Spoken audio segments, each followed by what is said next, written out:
Hi battalions! இந்த வீடியோல நம்ம எத பத்தி பார்க்க போறோம்னா, வீடியோ போட்டு ரொம்ப நாள் ஆச்சு.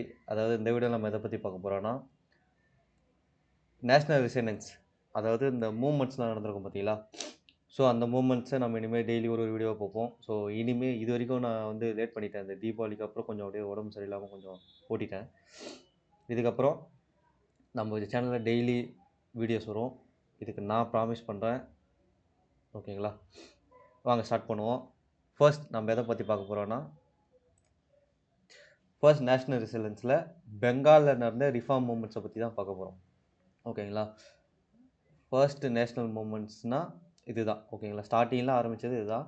அதுல என்னென்ன வந்து மெயினான சமாஜ் இருக்கு, என்னென்ன ரிஃபார்ம் மூவ்மெண்ட்ஸ் இருக்குன்னு பார்த்தீங்கன்னா, பிரம்ம சமாஜ் இது வந்து 1828ல ஆரம்பிச்சது. ஓகேங்களா? இந்த பிரம்மா சமாஜிய தான் பிரம்மோ சமாஜ் ஆஃப் இந்தியான்னு மாறியிருக்கும். அதுக்கப்புறம் அ சாதாரண் பிரம்மோ சமாஜ்ன்னு மாறியிருக்கும். இதுக்கப்புறம் பிரார்த்தன சமாஜ்ன்னு 1867ல இன்னொரு சமாஜ் ஆரம்பிச்சிருப்பாங்க. ஓகேங்களா? ஸோ இப்போ வந்து ஃபர்ஸ்ட் பிரம்ம சமாஜ நம்ம ஸ்டார்ட் பண்ணுவோம். பிரம்ம சமாஜோட ஃபவுண்டர் யாருன்னா, ராஜாராம் மோகன் ராய். ஓகேங்களா? ஃபர்ஸ்ட் ஃபவுண்டர் வந்து ராஜாராம் மோகன் ராய். எப்போ ஆரம்பிச்சாரு அப்படின்னு பார்த்தீங்கன்னா, 20 ஆகஸ்ட் 1828ல கல்கட்டால ஓப்பன் பண்றாரு. அத வந்து எப்படி கல்கட்டால ஃபவுண்ட் பண்றாரு. அந்த டைம்ல வந்து ஒரு டெம்பிளும் வந்து கல்கட்டால ஓப்பன் பண்றாரு. ஓகேங்களா? இதுதான் மெயின் கோர். அதுக்கப்புறம் ராஜாராம் மோகன் ராய பத்தின ஒரு சின்ன இது குடுத்துருக்கேன். ஓகேங்களா? அவரு வந்து என்னென்ன பண்ணாரு, அவரோட டைம்லைன் என்னன்னா 1772லருந்து 1833 வரைக்கும். அவரோட ஐடியாஸ் வந்து எத பேஸ் பண்ணி இருந்துச்சுன்னா, வெஸ்டர்ன் சைட பேஸ் பண்ணி தான் அதிகமா இருந்துச்சு. ஆ அவரு வந்து வெஸ்டர்ன் சைடுல பேஸ் பண்ணியிருந்தாலும், அவரு வந்து ஒரு ஜீனியஸ் ஓகேங்களா? ஐ மீன் ஒரு ஜீனியஸ்ன்னு சொல்லணும்னா, அவர் வந்து நல்ல ஒரு ஆல்ரெடி ஒரு ஈஸ்ட் இந்தியன் கம்பெனில ஒர்க் பண்ண கேடர்ன்றதுனால, அவருக்கு வந்து Sanskrit, Persian, Arabian and English லாங்குவேஜ்லாம் வந்து அவருக்கு அத்துப்படி. அவரோட மதர் டங் பார்த்தீங்கன்னா, பெங்காலி தான். அவர் வந்து எத இன்ஃப் அ டீப் டீப்பா இன்ஃப்ளூயன்ஸ் பண்ணி இருந்தாருன்னு வச்சுக்கோங்கன்னா, மோனோதீசம் அண்ட் ஐடியாலஜி, ஆன்டி ஐடியாலஜி. அதாவது ஒருத்தர் தான் கடவுள். அந்த ஒருத்தர் தான்ன்றது எனர்ஜி. அந்த ஒரு எனர்ஜி தான் வந்து நம்ம கடவுளா கும்பிடணும். அதுக்குன்னு ஒரு உருவத்த நம்ம குடுக்கக்கூடாது அப்படின்னு சொல்லிட்டு, ஒரு இது பண்ணவர் தான் வந்து இவரோட ராஜாராம் மோகன் ராயோட ஐடியாலஜி. ஓகேங்களா? அவரு வந்து சதிய அப்போஸ் பண்ணாரு, எதிர்த்தாரு. அதே மாரி சைல்ட் மேரேஜ், பர்தா சிஸ்டம், பாலிகேமி இது எல்லாமே வந்து அவரு எதிர்த்தாரு. ஓகேங்களா? அது மட்டும் இல்லாம விடோஸுக்கு ரீமேரேஜ் பண்றதுக்கும், அவங்க திரும்ப வுமன்ஸ் வந்து திரும்ப படிக்கிறதுக்கும், அவரு வந்து ரைட்ஸ் கேட்டு அவரு இது பண்ணாரு. போராட்டங்கள்லாம் நெறைய பண்ணியிருக்காரு. அதே மாரி இவரோட கேம்பெயின்ஸ் வந்து கவர்னர் ஜெனரல் கவர்னர் வில்லியம் பென்டிக்கோட சதி அபாலிஷனுக்கு ரொம்ப ஹெல்ப்ஃபுல்லா இருந்துச்சு. இது வந்து இந்த சதி அபாலிஷன் எப்ப நடந்ததுன்னு பார்த்தீங்கன்னா, 1829ல. ஓகேங்களா? அதாவது இந்த பிரம்ம சமாஜ் ஆரம்பிச்சு அடுத்த வருஷம் அபாலிஷன் ஆஃப் சதி வந்து வந்துருது 1829ல. அதுக்கப்புறம் அவரு வந்து அ ரொம்ப பாடுபட்டாரு. எதுக்குன்னு பார்த்தீங்கன்னா, வெஸ்டர்ன் சைடோட சயன்ஸ் எஜுகேஷன் சிஸ்டத்தையும், இங்கிலீஷ் லாங்குவேஜையும் கொண்டு வரதுக்கு கொஞ்சம் சப்போர்ட் பண்ணாரு. அதே மாரி இவரு வந்து ஒரே ஒரு ட்ராக் ஒண்ணு எழுதியிருக்காரு 1888ல. அதுல வந்து பார்த்தீங்கன்னா, conference between a advocate for an opportunity and the practice of burning widow அப்படின்னு சொல்லிட்டு ஒரு ரைட் ஒண்ணு எழுதியிருக்காரு. இவரு என்னதான் இவ்வளோ தூரம் பண்ணாலும், அவரோட அ கொள்கைகள்லாம் வந்து லோயர் செக்ஷன் ஆஃப் த சொசைட்டிக்கு போகவே இல்ல. அதனால வந்து இந்த சமாஜ் வந்து ஃபெயில் ஆச்சு. அவரு வந்து 1833ல பிரிஸ்டன்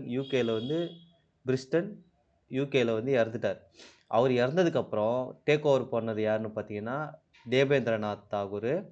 தேபேந்திரநாத் தாகூர் யாருன்னு பார்த்தீங்கன்னா, ரவீந்திரநாத் தாகூரோட ஃபாதர். ஓகேங்களா? ரவீந்திரநாத் தாகூரோட ஃபாதர் தான் வந்து தேபேந்திரநாத் தாகூர். அவரு வந்து அடுத்து அந்த பிரம்ம சமாஜ எடுத்து நடத்துறாரு. ஓகேங்களா? இதுக்கப்புறம் நம்ம டைரக்ட்டா பார்த்தோம்னா, தேபேந்திரநாத் தாகூரோட ஒரு சின்ன கிளிப் இதுதான். ஓகேங்களா? டீட்டெயில். அது அவரோட டைம்லைன் குடுத்துருக்கேன். அவர் வந்து யாருன்னா, மாடரேட் ரிஃபார்மரு. அவருக்கு வந்து ஒரு 4 ஆர்டிகிள் ஆஃப் ஃபெய்த் அதாவது 4 உண்மைகள் அப்படின்னு சொல்லிட்டு வந்து அவரு குடுத்துருக்காரு. அவரு வந்து அது வந்து நான் என்ன சொல்றேன்னா, ஜீவா தான் வந்து மனிஷன் தான் வந்து கடவுளு. அந்த ஒரு கடவுளை தான் நம்ம வந்து கும்பிடணும். சாரி, மனுஷன்றானே. ஒரு கடவுள் தான், அந்த எனர்ஜி தான் வந்து இந்த உலகத்தையே உருவாக்குச்சு. முதல்ல உரு உரு மனிதனையும் உருவாக்குச்சு அப்படின்னு சொல்லிட்டு அந்த 4 இதுலயும் சொல்லியிருப்பாரு. அதை தான் நம்ம சாமியா கும்பிடணும். அதை தான் நம்ம ப்ரைஸும் பண்ணணும் அப்படின்னு சொல்லிட்டு அவர் சொல்லியிருப்பார். அதுக்கப்புறம் அவருக்கு அப்புறம் யார் வந்து அந்த சமாஜ் எடுத்து நடத்துறாங்கன்னு பார்த்தீங்கன்னா, கேஷான் சந்திரா சென். 1857ல வந்து அவர் டேக் ஓவர் பண்றாரு. அவரோட டைம் லைன் வந்து பார்த்தீங்கன்னா, 1838 to 1884 வரைக்கும். அவர் வந்து எத பேஸ் பண்ணி அதிகமா இன்ஃப்ளூயன்ஸ் பண்ணியிருந்தாருன்னா, கிறிஸ்டியானிட்டிய இன்ஃப்ளூயன்ஸ் பண்ணி அவர் இருந்தார். ஓகேங்களா? கேசவ் சந்திரா சென்னோட அவருக்கு கீழ இருந்த ஆளுங்கலாம் வந்து ஒரு டைமுக்கு மேல 2 குரூப்பா பிரிய ஆரம்பிச்சுட்டாங்க. அது எப்போன்னா, அவரோட 14 வயசு பொண்ண ஒரு இந்தியன் பிரின்ஸுக்கு மேரேஜ் பண்ணி குடுக்கும்போது, அவங்க எல்லாரும் கோவப்பட ஆரம்பிச்சுட்டாங்க. "நம்பளே சைல்டு மேரேஜுக்கு வந்து அப்போஸ் பண்ணியிருக்கோம். ஆனா நீங்க வந்து உங்க பொண்ணு 14 வயசுலயே கல்யாணம் பண்ணி குடுக்குறீங்கன்னு" சொல்லிட்டு 2 குரூப்பா பிரிய ஆரம்பிச்சுட்டாங்க. எப்போன்னா 1866ல. ஓகேங்களா? அதுக்கப்புறம் தான் என்ன ஆகுது, தேபேந்திரநாத்தோட பிரம்ம சமாஜ் ஆஃப் இந்தியான்னு மாறுது. அதாவது பிரம்ம சமாஜ் ஆஃப் இந்தியான்னு ஒரு இதுவா பிரியுது. அதுக்கப்புறம் கேசவ் சந்திரா சென்ஸோட சாதாரண் பிரம்ம சமாஜ், ஓகேங்களா? அப்படின்னு சொல்லிட்டு பிரியுது. அதுக்கப்புறம் அதுக்கப்புறம் வந்து இந்த பிரம்ம சமாஜ்ல வந்து ஒரு முக்கியமான ஆள் பார்த்தீங்கன்னா, வித்யாசாகர். ஓகேங்களா? சந்திர வித்யாசாகர். ஓகேங்களா? அவர் வந்து என்ன பண்ணாரு பார்த்தீங்கன்னா, அவரோட டைம்லைன் 1822 1891. ஓகேங்களா? இவர் வந்து வந்து பிரம்ம சமாஜோட கொள்கைகளை எடுத்துக்கிறாரு. பட் ஆனா எந்த ஸ்கிரிப்ட்ல இது பண்றாருன்னா, ஹிந்து ஸ்கிரிப்ட்லயே வந்து ப்ரோகிரஸ் பண்றாரு. ஓகேங்களா? இவர் வந்து ஏகப்பட்ட பாலிமிக்கல் ட்ராக்ஸ் எல்லாம் நிறைய எழுதியிருக்காரு. இவர் தான் வந்து மாடர்ன் பெங்காலி ப்ரோஸோட பியோனரா சொல்றாங்க. ஓகேங்களா? அதுக்கப்புறம் இவரும் வந்து சைல்ட் விடோஸுக்கு வந்து எரிக்கணுன்ற கொள்கைலாம் வந்து எந்த ஒரு ஹிந்து இதுலயும் இல்ல. கொள்கையிலயும் இல்ல. நீங்க தேவையில்லாம இதெல்லாம் பண்றீங்கன்னு சொல்லிட்டு ஏகப்பட்ட இது பண்றாரு. அதே மாரி விடோ ரீமேரேஜ் ஆக்ட்டும் இவரோட இது வந்து நிறையா கான்ட்ரிபியூட் பண்ணுச்சு. ஸோ இதெல்லாம் வந்து நம்ம பிடிஎஃப்லயே இருக்கும். ஸோ இந்த பிடிஎஃப் வந்து நான் குடுக்குறேன். அதே மாரி தமிழ்நாட்ல வந்து இந்த பிரம்ம சமாஜோட கொள்கைய ஆல்மோஸ்ட் தழுவி இது பண்ணது யாருன்னு பார்த்தீங்கன்னா, காசி விஸ்வநாத முதலியார்.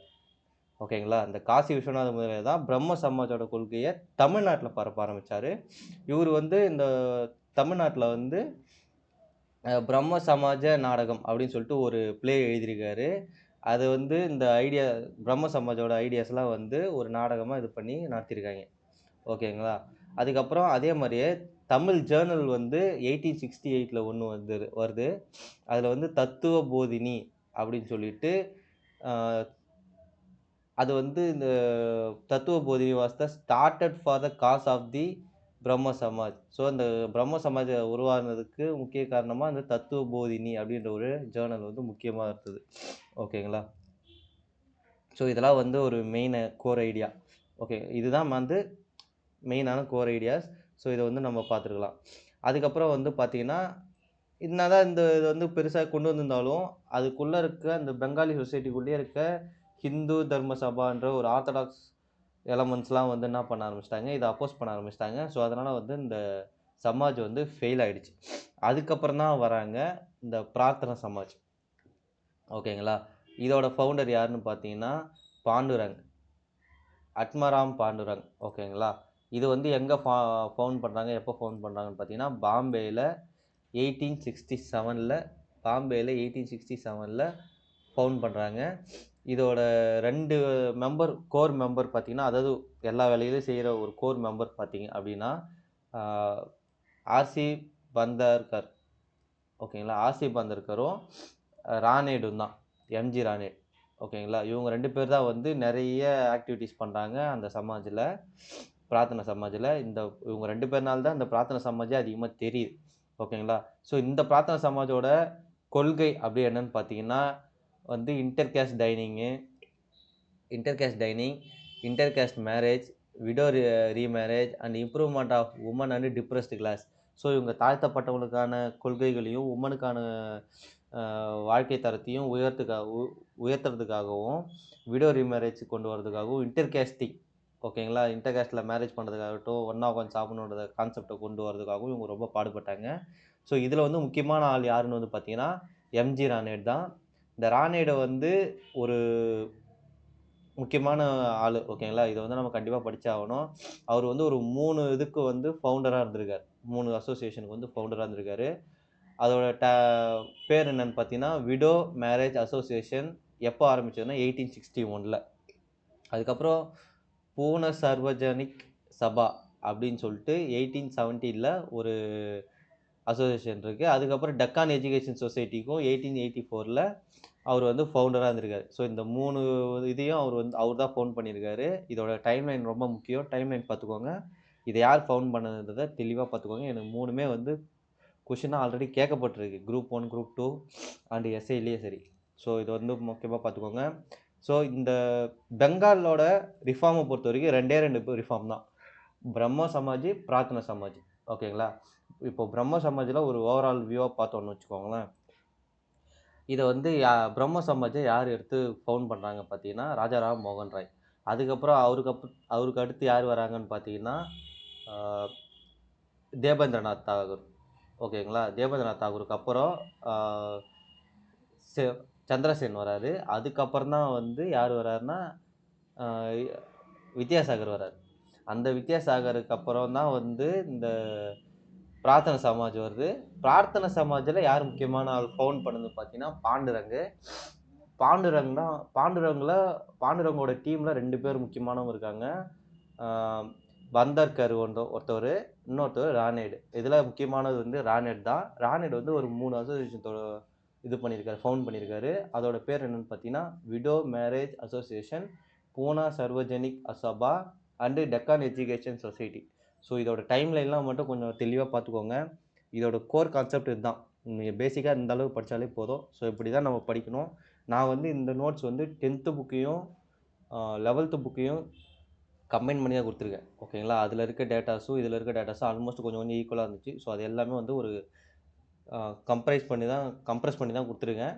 ஸோ மேக்ஸிமம் இது போதும். நம்ம எஸ்ஐ படிக்கிறோன்றதுக்காக நமக்கு வந்து தாராளமாக இந்த அளவுக்கு விஷயம் தெரிஞ்சிருந்தாலே போதும். தெளிவாக படிச்சுக்கோங்க. இதுதான் நோட்ஸு. இனிமேல் இந்த மாதிரி தான் நம்ம டெய்லி நோட்ஸ் கொடுக்க போகிறோம்.